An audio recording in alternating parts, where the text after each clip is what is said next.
Friends, రోజూ కోట్లాది మంది గూగుల్ మ్యాప్స్ వాడుతున్నారు. కానీ మనం ఎక్కడున్నామో, ట్రాఫిక్ ఎంతుందో గూగుల్ మ్యాప్స్కి ఎలా తెలుస్తుంది? తెలుసుకోవాలనుకుంటున్నారా? మాకు ఈరోజే చెప్పారు, మీకు షేర్ చేస్తా. భూమి చుట్టూ తిరుగుతున్న 30కి పైగా జీపీఎస్ ఉపగ్రహాలు నిరంతరం సిగ్నల్స్ పంపుతుంటాయి.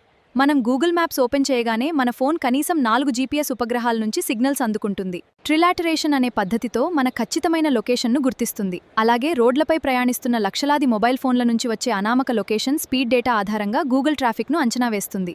ఒక రోడ్డుపై చాలా ఫోన్లు నెమ్మదిగా కదులుతున్నాయని గుర్తిస్తే అక్కడ ట్రాఫిక్ ఉందని అర్థం చేసుకుని మ్యాప్స్లో ఎరుపు రంగులో చూపిస్తుంది. మీరు డెస్టినేషన్ ఎంటర్ చేయగానే దూరం, ట్రాఫిక్, రోడ్ల పరిస్థితులను కొన్ని సెకండ్లలో విశ్లేషించి అత్యంత వేగమైన మార్గాన్ని సూచిస్తుంది. గూగుల్ మ్యాప్స్ అనేది కేవలం మ్యాప్ కాదు, జీపీఎస్, రోడ్లపై ఉన్న లక్షలాది మొబైల్ ఫోన్ల సమాచారం కలిసి పనిచేసే అద్భుతమైన టెక్నాలజీ. ఇంకా ఇలాంటి టెక్నాలజీ సీక్రెట్స్ తెలుసుకోవాలంటే వైఎస్ఎంవి AI క్రియేషన్స్ ఛానల్ని ఫాలో అవ్వండి. మీకో విషయం తెలుసా? ఈ ఛానల్ మన ఫ్రెండ్దే. సబ్స్క్రైబ్ చేయండి. ఇలాంటి విషయాలు కలిసి తెలుసుకుందాం. సరే మరి, బాయ్ ఫ్రెండ్స్.